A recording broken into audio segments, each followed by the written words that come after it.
तो SSC GD constable का exam cancel हुआ है, कुछ ही लोगों का कैंसिल हुआ है और आपको लिस्ट में अपना नाम देखना है। उसके लिए सबसे पहले आपको गूगल पर आना होगा।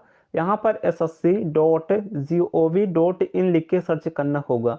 ये लिख के आप सर्च करेंगे तो एसएससी की ऑफिशियल वेबसाइट ओपन होके आ जाएगी और यहीं पर आपको वो लिस्ट देखने को मिल जाएगा जिन भी सेंटर के जिस भी डेट का एग्ज़ाम कैंसिल हुआ है। तो इस पीडीएफ में आपको उनके नाम देखने को मिल जाएंगे। यहाँ पर देखिए, जैसे आप इस पीडीएफ को डाउनलोड करते हैं, डाउनलोड करने के बाद इसे आप ओपन करेंगे तो यहाँ पर सारा लिस्ट दिया हुआ है जिनके भी एग्ज़ाम कैंसिल हुए हैं। और देखिए, कुछ ही लोगों के एग्ज़ाम कैंसिल हुए हैं, लगभग 50 लाख फॉर्म आए थे तो केवल 16,000 लोगों का एग्ज़ाम कैंसिल हुआ है। फिर भी कैंसिल तो हुआ है। और अगर आप देखेंगे तो मैक्सिमम सेंट्रल रीजन के ही एग्ज़ाम कैंसिल हुए हैं, मैक्सिमम सेंट्रल रीजन का। और भी कुछ रीजन का दिया हुआ है किंतु सेंट्रल रीजन में ही ज़्यादा फॉर्म आते हैं तो इसलिए यहाँ पर आपको देखने को मिल रहा होगा।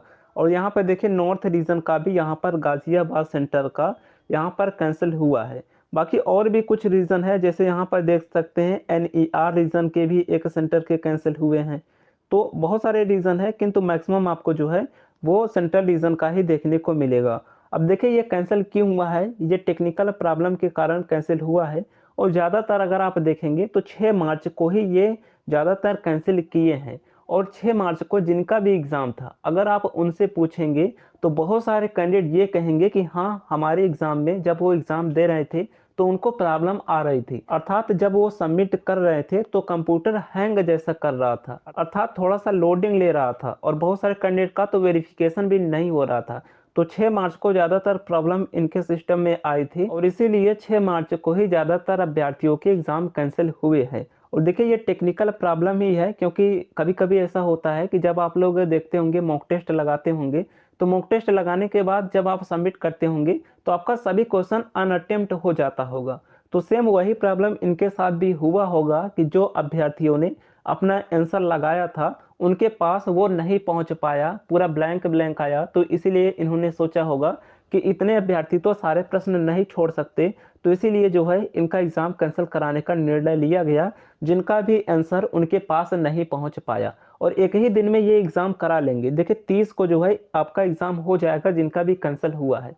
तो इसीलिए आंसर की अभी तक जारी नहीं हो रही थी क्योंकि देखिए, सभी को ये ट्रस्ट भी नहीं हो रहा था कि अगली भर्ती इन्होंने अगस्त में दी है, फिर भी अभी तक आंसर की नहीं दिया, इतना डिले क्यों कर रहे हैं।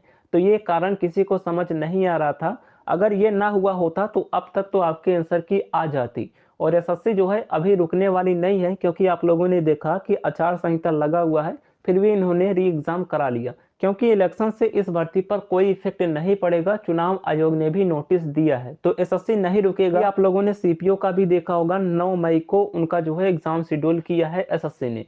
तो आप ये ना सोचिए कि इलेक्शन है तो यहाँ पर प्रोसेस रुक सकता है, इलेक्शन के बीच में भी आपके फिजिकल हो सकते हैं। अर्थात एसएससी जिस शेड्यूल पर अपना चलता है उसी शेड्यूल पर चलेगा। इलेक्शन से एसएससी पर कोई भी इफेक्ट नहीं आने वाला। बीच इलेक्शन में भी आपके फिजिकल हो सकते हैं। तो अब यहाँ पर हम बात करते हैं आंसर की कब आएगा। जिनके एग्जाम कैंसिल नहीं हुए हैं उनका 30 से पहले आएगा या फिर इनका एग्जाम होने के बाद साथ में आएगा। तो देखिए, अब जो आपके आंसर की जारी होने की संभावना है वो संभावना रहेगी कि 30 को एग्ज़ाम होने के बाद जारी हो। और देखिए, 30 को एग्ज़ाम होने के बाद ये ज़्यादा टाइम नहीं लेंगे। अगर 30 को एग्ज़ाम हो जाता है उसके 2 से 3 दिन बाद आपके आंसर की आ जाएगी। तो संभावना ये रहेगी कि 2 अप्रैल तक आपके आंसर की जारी कर सकते हैं। और देखिए, सभी का साथ में देंगे क्योंकि ये टीसीएस है, उनको पूरा डेटा मिलाना पड़ता है कि जितने लोगों ने एग्ज़ाम दिया है उनकी आंसर की जारी हुई या फिर नहीं।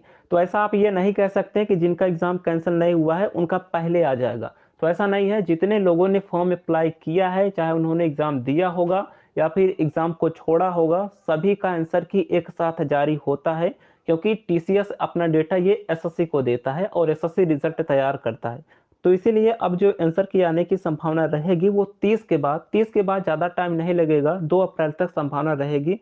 शायद आपके आंसर की जारी हो जाए 2 से 3 अप्रैल तक, क्योंकि मैक्सिमम एग्जाम में एसएससी तीसरे दिन अपनी आंसर की जारी कर देती है। पिछली बार भी और दिल्ली पुलिस में भी आप लोगों ने देखा होगा। तो अब ज़्यादा टाइम नहीं लगेगा, बस एग्जाम होने के बाद आंसर की जारी हो जाएगी और उसके बाद आगे का प्रोसेस स्टार्ट हो जाएगा। एसएससी रिजल्ट भी दे सकता है और मई में आपके फिजिकल भी हो सकते हैं। तो मई तक फिजिकल होने की संभावना रहेगी। आप लोग अपने रनिंग भी करते रहिए।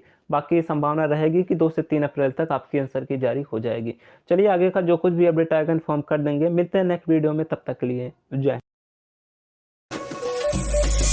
Golea, golea,